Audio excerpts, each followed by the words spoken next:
Hello दोस्तों, नमस्ते।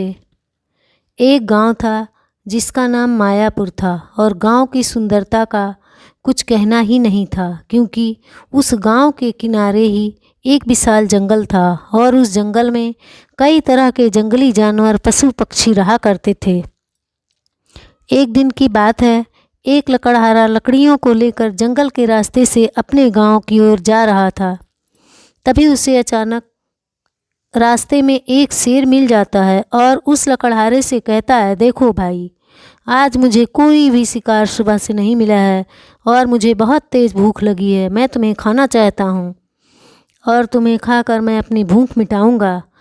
तभी लकड़हारा घबरा कर कहता है, ठीक है, अगर मुझे खाने से तुम्हारी भूख मिट जाती है और तुम्हारी जान बच सकती है तो मुझे ये मंजूर है, लेकिन उससे पहले मैं तुमसे कुछ कहना चाहता हूँ। शेर कहता है, कहो।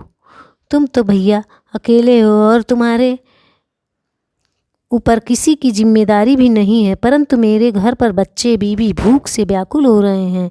इस कारण मुझे यह लकड़ियाँ बेचकर घर पर भोजन लेकर जाना होगा, परंतु मैं तुमसे ये वादा करता हूँ कि मैं अपने बीवी और बच्चों को भोजन देकर तुरंत तुम्हारे पास आ जाऊँगा। तभी शेर बड़ी तेज़ी से हंसता है और कहता है, तुमने क्या मुझे पागल समझ रखा है?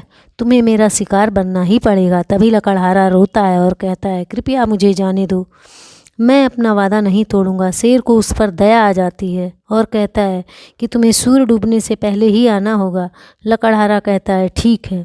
जब लकड़हारा अपने बीवी और बच्चों को भोजन देकर शेर के पास वापस आया तो शेर प्रसन्न होता है और कहता है, तुम्हें मार कर मैं कोई पाप नहीं करना चाहता, तुम ईश्वर के सच्चे भक्त हो।